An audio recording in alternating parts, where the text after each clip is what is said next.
we will be recording this presentation, so if you do want to have access to it later on, we will be uploading it onto the Library of Michigan's YouTube page. So if you don't have an opportunity to get everything down with any notes that you're taking, don't worry, we'll make it available so you can see it again later. During the first half, what we'll be doing is talking about the types of documents that you can find in Ancestry and a bit of searching techniques. And then in the second part, we'll be focusing on how to use doing a live demonstration of the database itself. So does anybody have any questions before we get started with anything else? I also want to say thank you to Lisa from the Munising Library for helping organize this. It's been really cool to work with her, and we're glad to be part of this whole series. So does anybody have any other questions, comments, concerns? Okay. Doesn't look like we do, so we're going to go ahead and get started. So we're going to be talking about, like I mentioned, looking at Ancestry Library Edition. Ancestry Library Edition is a database that is available through a variety of different websites. Before we get into that, I just want to mention a few things for anybody who hasn't had a presentation with us from the Library of Michigan, just to kind of mention a little bit about who we are. So we are an institution that was created by the state of Michigan to collect, preserve, and provide access to the story of the state and to support libraries and the role as essential anchors. We've been around since 1828, started during Michigan's territorial days, serving state government as well as the people of Michigan, transitioning from when Michigan was a territory to a state library. And we're much kind of like how the Library of Congress works at the federal level. It's a pretty good comparison. So we originally were in Detroit and then moved to Lansing when the Capitol moved there in 1847, became the Library of Michigan from being the Michigan State Library in 1983. And then in the late 1980s, the Michigan Library and Historical Center opened, which is our current building that we work out of today. It's downtown Lansing, just down the street from the Capitol, also shares with the Michigan History Center and the Archives of Michigan. This is just an image from inside the library itself. Unfortunately, with how things have been going with the pandemic, we haven't been able to do much in the building, and the building is currently still closed. But while we are closed physically, we still are taking phone calls and answering emails and all those sorts of things. So whenever you do have questions about Michigan history, Michigan books, all those different types of things that we deal with, we're still answering questions for folks. So don't think we're not listening. We're still listening, just not in the building itself.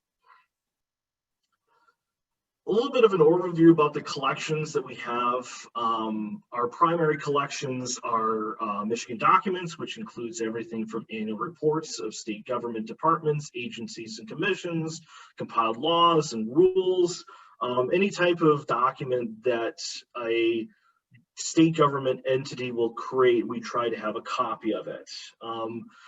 The Michigan collection is one of the primary sources of material that a lot of family history researchers use, because that has everything from Michigan newspapers to other different types of periodicals, gazetteers, city directories, plats, and other different types of maps, county and or place histories, cemetery transcriptions, other unpublished material. We're also the home to the Michigan Law Collection. So anybody who is doing a lot of different law-related research will be using those materials, and some family history researchers as well, just because of some of the types of levels of court that people are dealing with utilize that collection. And then we also have a rare book collection, which has a lot of different things that you really cannot find anyplace else. Like there's one item in there that's from the 1836 State Constitutional Convention, And we recently, pre-COVID, had loaned it out to Northern Michigan University for an exhibit that they had going up there. And I realized after we had let them use it, the only other library out there that has a copy of it is the Yale University Library in Connecticut. But it worked out really well, and they had a really great event and exhibit with it. And so those types of really rare things that you can't find even going back to pre-territory, 1700s and earlier, we have materials in our rare book room. Now, getting into using Ancestry and how to access our other family history resources, if you go onto our website and go under For the Public is where everything related to family history is. There is a direct URL that goes to it that's www.michigan.gov/family-history.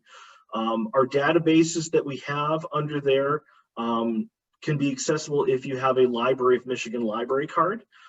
Anybody who is a state resident can apply for one of those, and the link to that is michigan.gov/library card. If you apply online, we will then email you the library card number as well as the PIN number in order to access that content. Now, it's also important to note that other libraries that have Ancestry in their own family history databases, you have to use their library card to access them. But there is some overlap, like how Munising Library has their own subscription for Ancestry as well as us at the Library of Michigan. But if you're going to be accessing it with your Munising Library card or from whatever library that you're part of, you would have to go through their website to get it. But if you're accessing it through the Library of Michigan with a Library of Michigan card, you have to go through our website. It's this proxy server link set up that you have to go through to get to it. But luckily, it's one of those databases right now that had been in-house only, but because of the pandemic, we've been able to make it accessible remotely. Now let's get a little bit more into just what Ancestry Library Edition is and talk a little bit about what differences it is from the actual subscription one. So it's a database that's distributed by ProQuest, powered by content from Ancestry.com that has billions of records in the form of census data, vital records, directories, photos, and other different material from countries around the world. And contains more than 4,000 databases and 2 billion names. I think that might have has actually increased even more since the last time I gave a presentation on Ancestry. And it is accessible from on-site at subscribing libraries and currently remotely from places through the Library of Michigan and Munising and other libraries throughout the state. A key difference between the library edition and your normal subscription base of Ancestry.com is there's probably about only a quarter of the records through the library edition as opposed to what would be through if you paid the subscription. But that said, most of the ones that people are going to be utilized are going to be crossed between the two of them. So it's kind of a good way to look at it is if you're a really big power family history researcher, you may want to consider your own subscription. But for most, 98% of the time, I think you're more than capable of just using the library edition to get the material that you're looking for.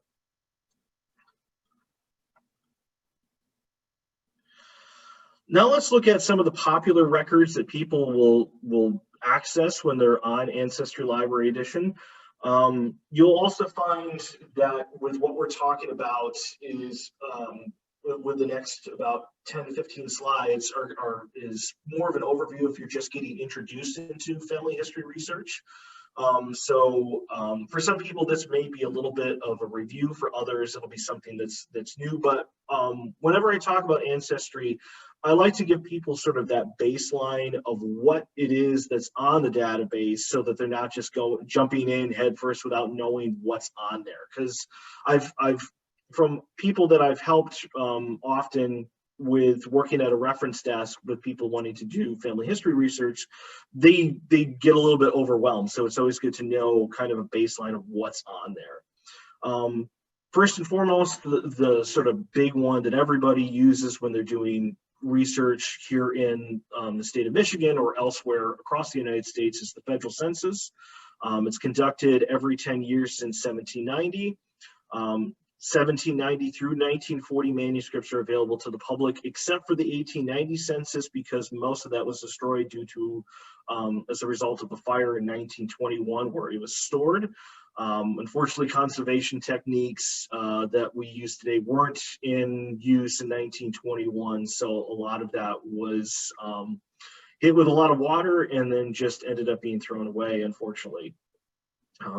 It's important to note that census records and data specific to individual respondents are not available to the public until 72 years after a given census was taken.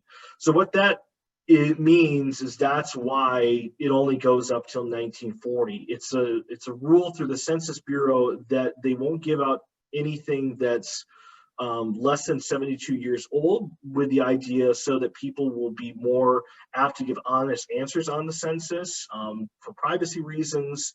But with just 2 more years, once we get into 2022, the 1950 census will be made available, and you'll find that starting to show up on Ancestry, MyHeritage, and a lot of other data, or family history databases that people use. Besides the population census, you can also find other census records through Ancestry, including the agricultural, the mortality ones and industries. So agriculture relates to whoever owned farms. Mortality is where they would do a snapshot of who died over the course of the year during a particular census. 1880 is one where you can find that on Ancestry. Industry is going to be where you have different businesses. So if you had a family member that owned the local A&P in a small downtown, or the local drugstore, or grocery store, different things like that. Sometimes you'll also find state census records that were conducted between the years of the federal census. Michigan state censuses that are available, meaning that they exist, but are not complete, for 1837, 1845, 1854, 1864, 1874, 1884, and 1894. One note about that, though, is that most Michigan state census records are not on Ancestry. You may find some indexes, but for the most part, the actual images of them are not on there. Some of them are on the michiganology.org site, but if you are looking to use those, you would have to contact the Archives of Michigan, or see if we have them on microfilm at the library, or if other local institutions have microfilm copies of them. That said, there are other states that have state census records on Ancestry. I believe New York, Iowa, a number of different ones. So if you have relatives that are from outside the state, you can find some of them on Ancestry. So let's just look at an example of one. You'll find a lot of the examples that I use on my presentations always have to do with my family. And so we're going to look at the 1930s federal census of the Orris family in Detroit, Michigan. Ended up, I believe there was 11 total kids that was in the family. This would be my great grandparents and their kids. There was one that died in infancy out in Iowa before they moved to Detroit, but my grandmother is that little squirt there that's on the left. She was one of the younger ones of the family. And they were living on Drexel Street in Detroit when this photo was taken. So this is the population schedule of the 1930 census, and you'll find a lot of information that's on there. On the top, it will list that the location of where it's at, the year of it is, the enumeration district, and then if we get into a little bit more of the details on the schedule itself, we'll zoom into the area of where the Orris family is listed. So on the left, you'll see where it lists the street name, the house number, the head of the household, along with the other members of the family that are there. And it will also list, people that were boarders or people that happen to be living there, and but not necessarily blood relatives to the family. Something that's kind of neat with this particular schedule for 1930 is the little R that's next to that 35 there. That stands for radio, that they were actually tracking what family households in the United States had radios. It'll also list their individual's personal description, sex, race, age, and marital status, as well as their education, whether they could read, whether they couldn't read. Also gets into their birth location and the parents' birth location, along with the individual's occupation. The further you go back with census records, they will have a little bit less material on there because it will vary. You go back to 1880 and 1870, they were asking less questions because they weren't, different years they will be interested in different types of information. What I like about the 1931 is this is giving a snapshot of what the family life was like during the midst of the Depression, because the Depression had started just the year before, 1929. The Orris family had actually lived in Iowa, which you'll see listed in the column where it lists their birth locations, and they ended up moving to Detroit as a result of looking for jobs. They were, Iowa's in a portion of the United States were kind of hit by the Dust Bowl and just not as many opportunities, and so they were working in the automobile factories in Detroit when they moved there. Now let's talk a little bit about vital records. These come in the form of birth, death, marriage, and divorce. Record contents, which will vary by records and not always be complete, will be a person's full name, birth and death year information, birth and death location, spouse and parents' names, gender, burial location, occupation. When it comes to looking for these records, it's important, even though you can find many of them on Ancestry, it's important to note where you can find them in the state of Michigan. So county clerks are who initially do the tracking of vital records, and then duplicate copies are sent on to the Michigan Department of Health and Human Services.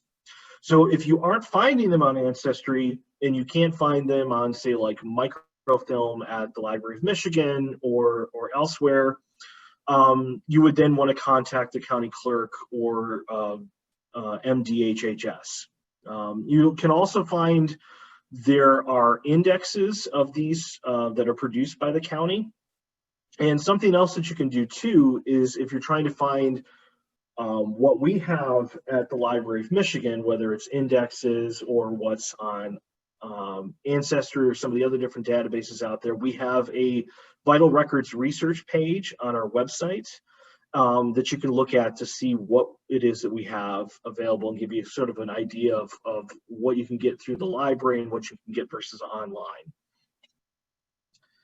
So let's just look at an example of a death certificate. This is for my great-great-grandmother, Carrie Hillock, and you'll see it's got her name, personal information, where she was born, her parents' names, cause of death, chronic endocarditis, burial location, which is in Breckenridge, Michigan, which is in Gratiot County. So that's a picture of her on the right, along with a picture of her headstone. So using this, I was able to find where she was buried, what cemetery she was buried in. She died in 1919. So a lot of information that you can have on here, you can find on here. But with something like this, it's also important to know that these types of forms may not exist prior to a certain period of time. I believe the sort of style of these types of forms was codified in the 1890s, like around 1897. So as you go further back, you won't necessarily see them looking like this further back in history. When you're looking for vital records on Ancestry, you may encounter, or you're going to find, multiple results for the same person. So something that I did on Ancestry when I was putting together this presentation was I just did a search for Carrie, put in the last name of Hillock, born 1865, and just location of Michigan, USA. And when I brought that up, it brought up 3 different results. So we've got this first one here where it says Michigan US Deaths and Burial Index, 1867 to 1895. Another one where it also lists that same name, but then gets into where you're seeing that the names of the father are slightly different. And then a further one where we've got Michigan US Death Records, 1897 to 1929. And so I'm going to bring up the results for each of those here to just go through all 3 of them to kind of talk about a few things about it. So our first one, where we have it where it's listed as Carrie Ella Hillock, the birth and death information is correct, occupation is correct, but when we get into the father's name and the mother's name, the first name is right, but the last name is incorrect. So I'm guessing with this is that it was transcribed wrong. It wasn't David Elslick or Eastlick. It should be David Dennison. So somehow that got transcribed wrong. And according to the citation information, it looks like that was compiled off of, derived from copies, something that was on Family Search. So one thing you also want to know about Ancestry is that they have a lot of agreements with other different databases out there, like FamilySearch.org or other different local websites. I know there's content, which we'll see in just a second here, from Michiganology that's on there, which is a state-run database here in Michigan. Going to the next example, we'll see here where it's a lot of the information is correct, but then getting into the father's name, it's David Davoyd, however you would pronounce that. And this looks like it came from something else that was also on Family Search, but it's another example of where something got transcribed wrong. And then getting into the last one here, we've got Carrie Ellen Hillock, female, 54, white, birth year 1865, death date April 8, 1919, Wheeler, Gratiot, Michigan. And the father's and mother's name I'm not even going to try to say, because I'm not really sure how to pronounce any of that other than the Joanna and the mother's name. But this one has a link to where it says view image at Michigan site. So what this is where it's indexed on Ancestry and then it links over to the Michiganology page, which we can see under the citation information where it says original data, Michigan death records, Michiganology.org.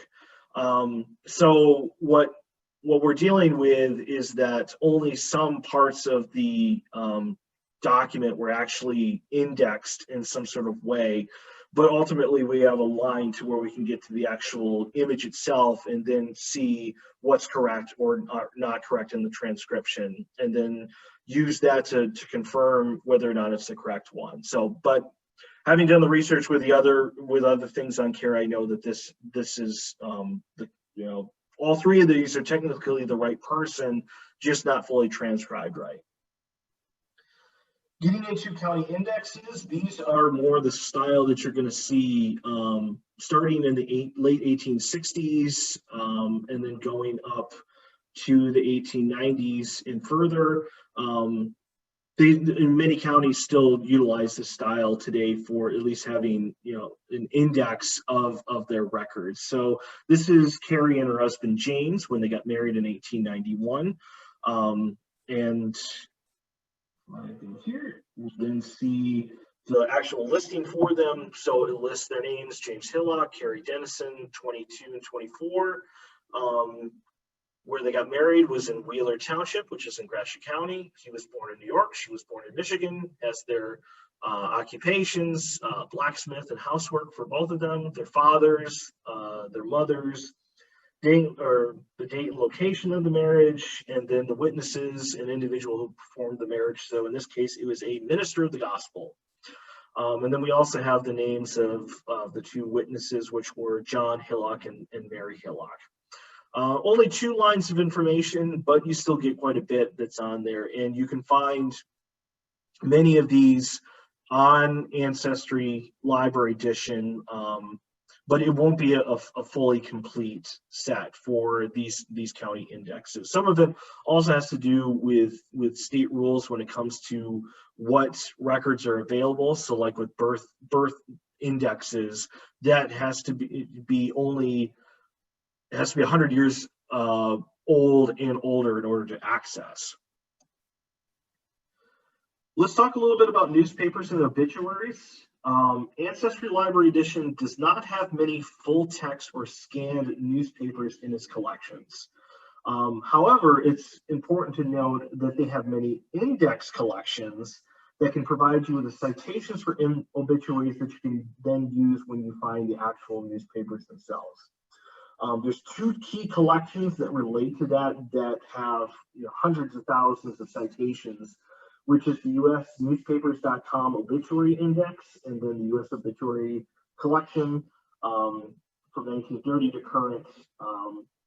So what you can do is you can use these to find the citations and then go on to databases. So for example, the Library of Michigan has a number of different newspaper databases, including Newspaper Archive, newspapers.com, the Michigan Chronicle, and a few others.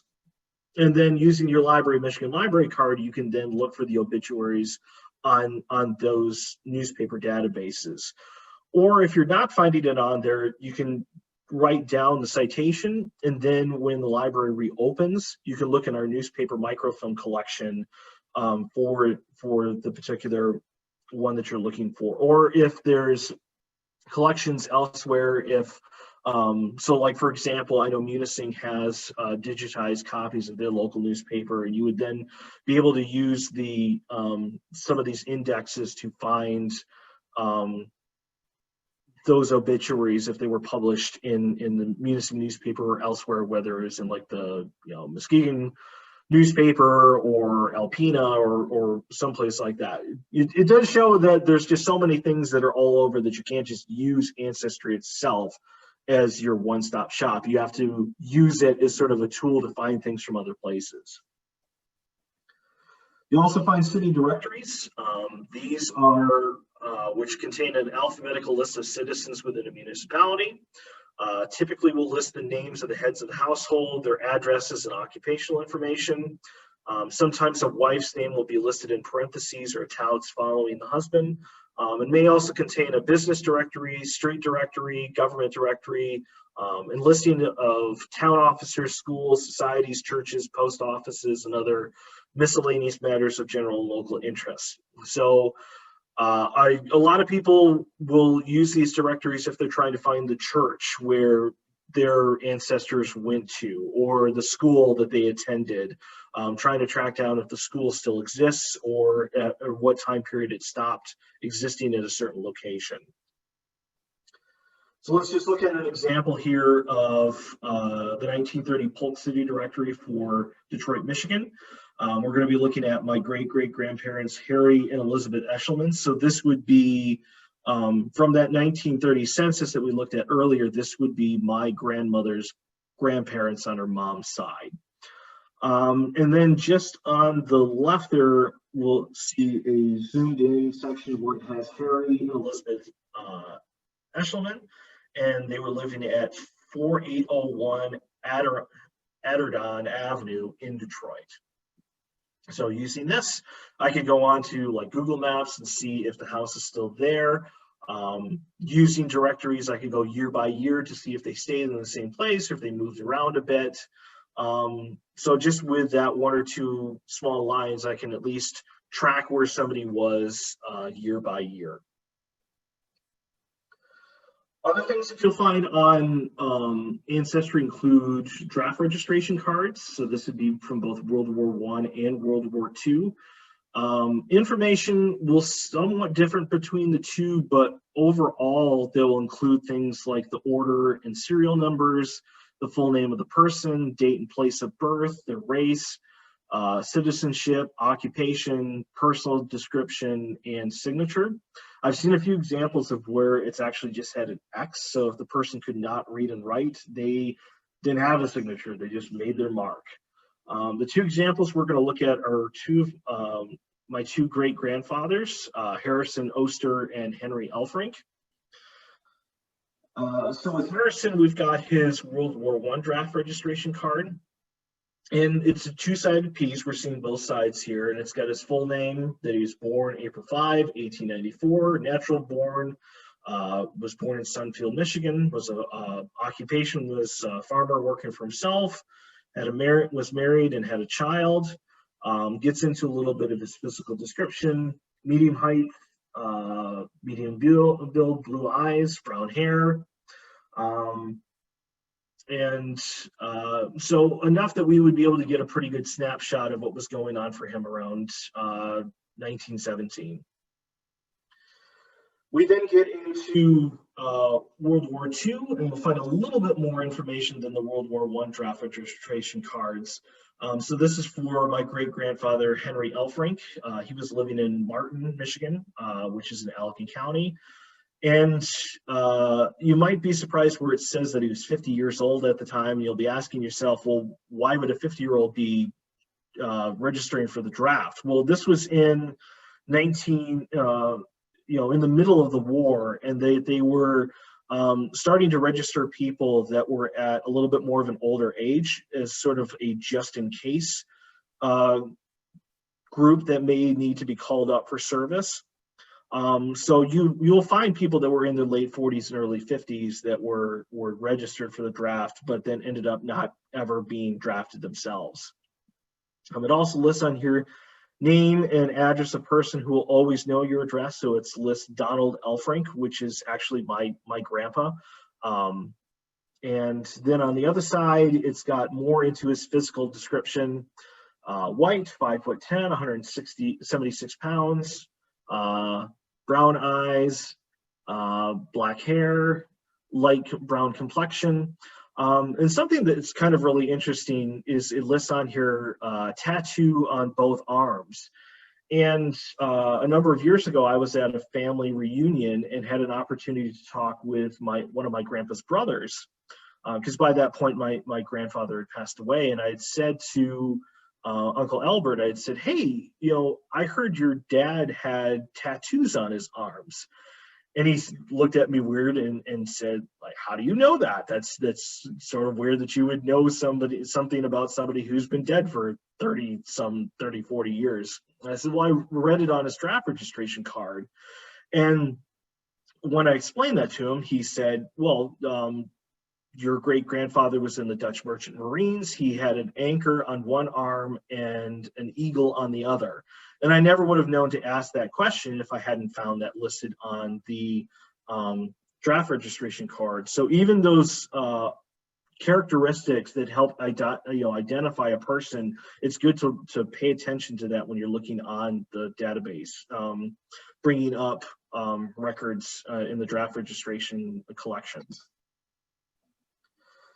Going beyond those items, let's now look a little bit into some searching tips that to help when you're doing research on Ancestry.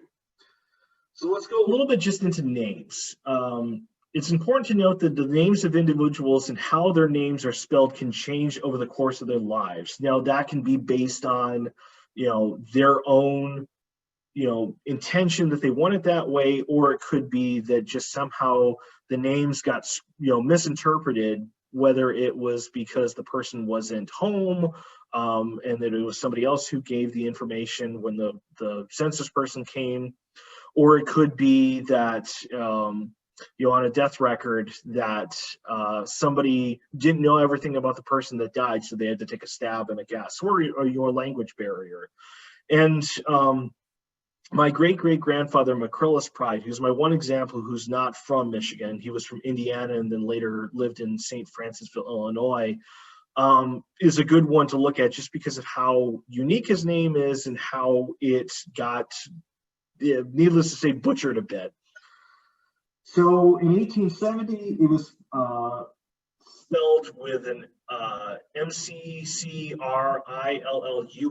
so they got rid of the I and put a U. In 1880, they got rid of one of the C's and then ended it with an AS. We don't know what 1890 was just because that census record is gone. But in 1900, somebody just put MC, so they didn't even want to spell out the whole thing. In 1910, he's listed there twice, and I know it's him because at that time he was working as a hired hand sharecropper type person. So he moved around a lot, and so one of them, it was spelled Moorcrillis, and then he was also listed as his regular spelling, MCCRILLIS. And the first one that I know, it's him because he was listed as living with his sister and brother-in-law, Manfred and Nancy Twitty. And then he's listed in the second one as a hired hand with his brother, Robert Pride. So I know for sure it's him. He just is one of the lucky ones that's listed twice in the census. I still haven't found him in 1920.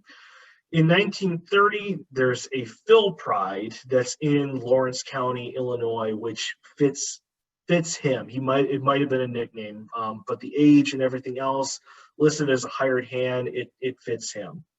And then in 1940, he's listed under his regular name, McCrillis Pride, because he's listed as living with his daughter and son-in-law, James and Bessie Cassinger. So that I know is him, but I don't know for sure what it'll be in 1950 because he died in 1950. So it's possible that he won't even be listed in it because he died too early to be counted in the census itself. But then that gets into how to, deal with these spelling errors as we're searching with databases like Ancestry. So our way of sort of getting around these issues with spelling errors is to use wildcards when we're searching for names. So what you can do is use two different things. If you use a question mark to replace a single letter in a name, that will indicate to the database, put in any variation of that name with any letter that fits in that one spot. So that would be where I could put it in the IS at the end, where I found there was a couple variations of McCrillis. Now, if I use an asterisk symbol, which you would get on your keyboard by hitting Shift-8, that completes a word with multiple variations. So instead of looking for McCrillis Pride, I could look for MC with an asterisk symbol, and then Pride, Pride, and then I will get multiple variations of McCrillis and should get most of them, other than that one that was Moorcrillis, where it was MOOR starting it. Something else that's important is to try to be consistent with how you type locations in a place field on a database. And this is applicable to Ancestry, MyHeritage, Family Search, any other ones out there. It's pretty universal with how they're utilized, that you always put the city or township first. You don't put township name in it. You just put, so for like Paris Township, which is what Kentwood used to be in the Grand Rapids area, you would just put Paris and then a comma, the county name, a comma, the state name, a comma, and then the country. So if we're looking at Lansing, where I'm at right now, we would put Lansing, comma, Ingham, comma, Michigan, comma, United States. The great thing about Ancestry is it has an auto fill-in feature where if you start typing it in, it will give you, examples of ones that it thinks that it's the location that you're trying to type in, and then you can just, after you type in the first 5 or 6 letters of it, you can just click on it and then we'll autofill in the rest of it. Some other search tips too. Don't always use just the search boxes, the search fields themselves. Use the catalog. Go to browse the card catalog and narrow your search down to different collections. Sometimes it's better, instead of doing a more, shotgun blast type search, to narrow it down to more of a specific collection, and that can then be refined down by locations and time period. This is also where you can periodically check to see when a collection has been updated. You'll see there's a little sort by feature that's on the screenshot here in the top right, where it says sort by date added. And you can see when things, new collections have been added or updated. You can hit the drop down box and will ask when it was been updated. And you can see the dates of when things have had changes to them. And also, there's a filter feature when you're in search results or when you're filtering collections, that you can narrow it down by the collection type, the location, the time period, and in some cases, the language. You will find some things that are on there that are in the original language. So with some of the immigration records that are from like Germany, when people were coming from the Hamburg line, you'll find those in the original language. And unfortunately, they're not translated. So utilize Google Translate, or hope that you've got the language skills or can find somebody that can navigate through it.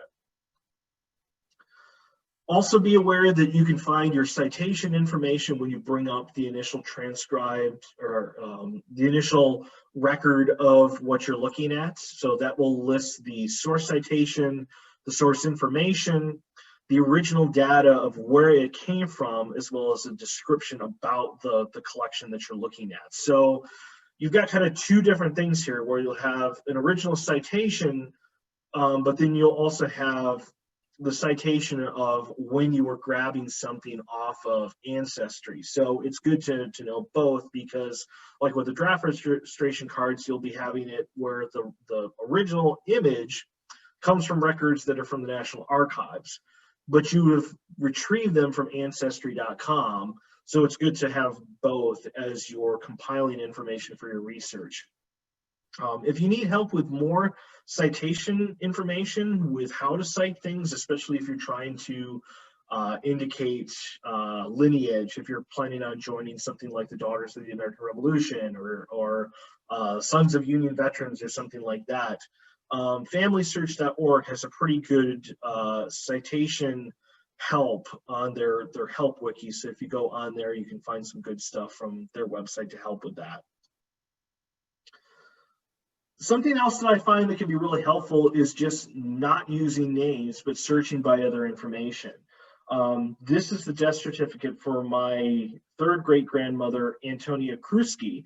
And when you look on her death certificate, on the top where the full name is, it's kind of spelled a little bit odd. I think I can zoom in on here. If you zoom in, it looks like it says Antonia Grotsky.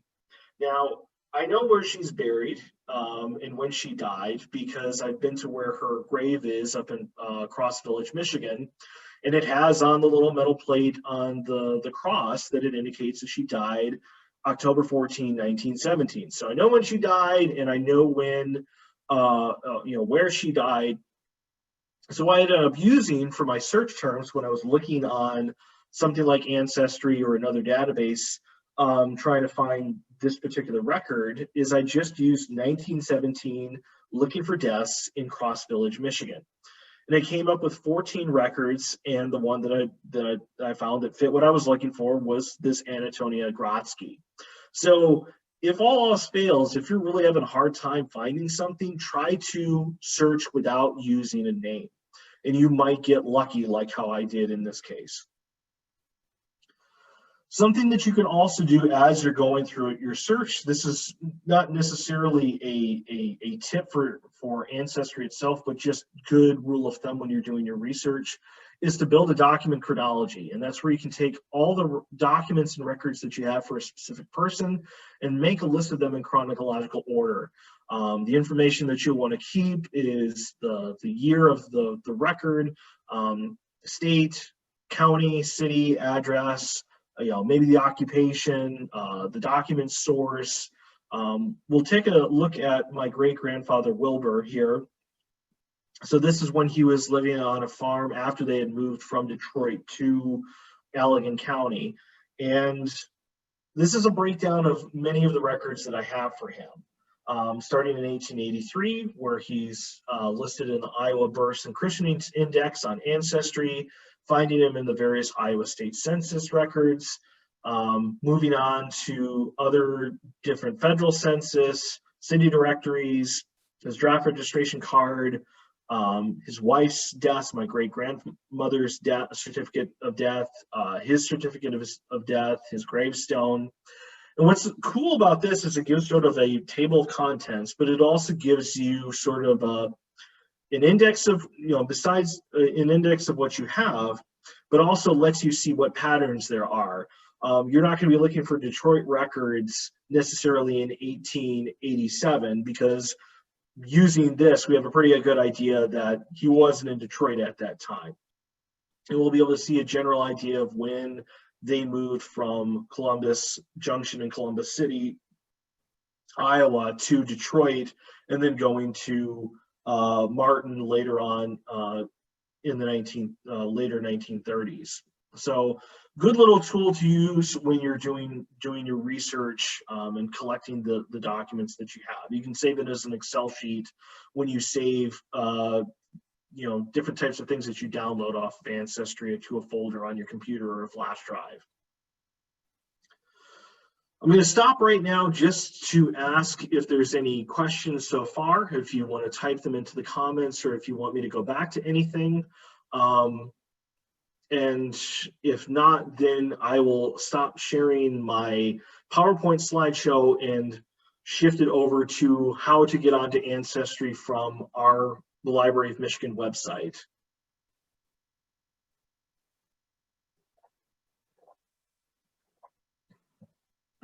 Okay.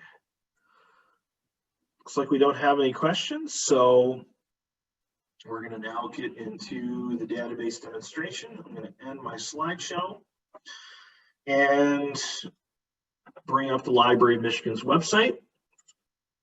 So the Library of Michigan's website is www.michigan.gov/Library of Michigan.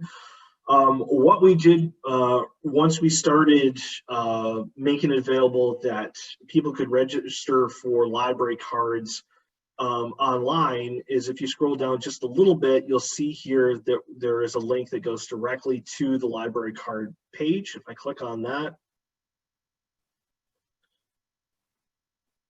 this brings up the information about what your card will do, the type of information that you need to input in order to submit to get a card, and then you just hit submit, and then within a few days to a week, we will have the information for the card number and the PIN number emailed back to you.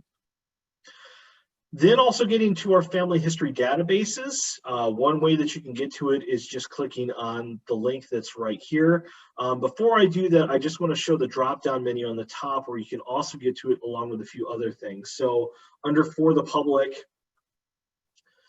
we've got family history, which would be the same link that I just showed just a little bit earlier. And then a few other things like Michigan materials, which is where you'll find other content related to Michigan research, the Library of Michigan newspaper collection.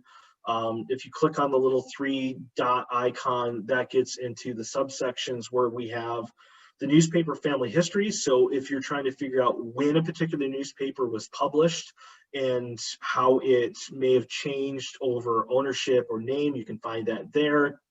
The list of what newspapers that we have on microfilm at the library itself. And then this newspaper resources, I'm just going to click on that a second because it's good to know what libraries that we have listed on here so far that have external portals that you can get access to. One way you can get a lot of that is if you click on the Digital Michigan Newspaper portal. That's through Central Michigan University, and they have a lot of links to be able to get to library databases that have newspapers online. But then just some examples, some other ones, like I know Allegan District Library has the Allegan Journal online that you can search.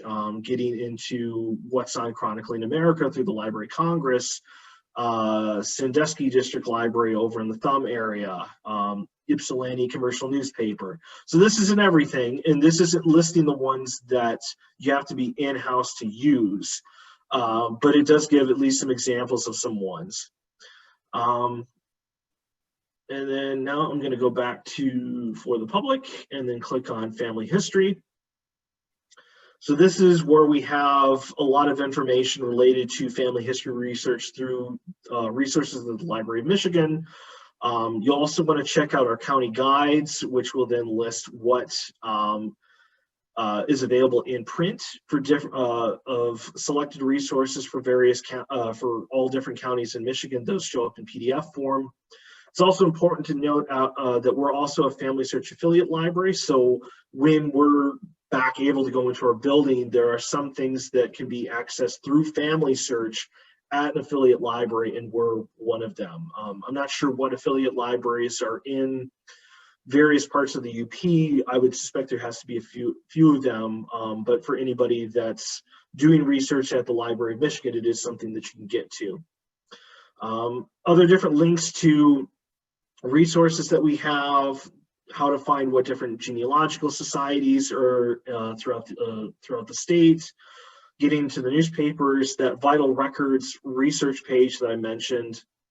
This then shows what vital records are available through the Library of Michigan, or that you have to go on to Ancestry or are just indexed, or what ones can be find elsewhere, like on Michiganology for the death records.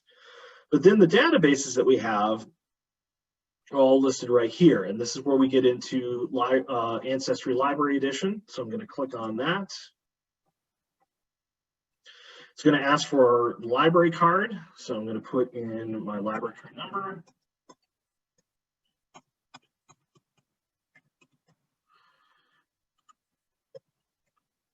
Hit log in. And then it gets me onto Ancestry itself. So what we can do, if we're just starting to do our search, we can hit begin searching, and that's going to get to our search box, which I'm going to click on in a second. I just want to point out some of the links that are up on the top here.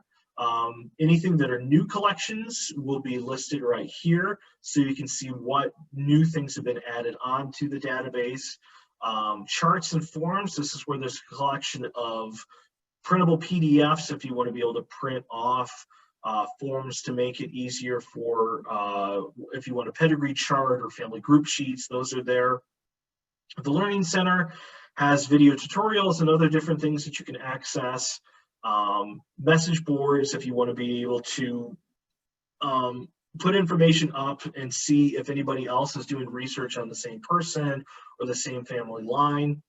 Another thing to point out over here on the right side is that you'll see where it says Library of Michigan.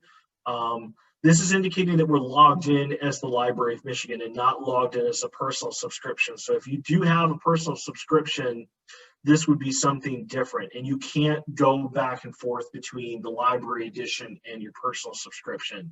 If you are downloading something from the library edition to put on a tree that you have on your personal subscription, you have to download it to your computer and then re-upload it back up onto the personal account that you have.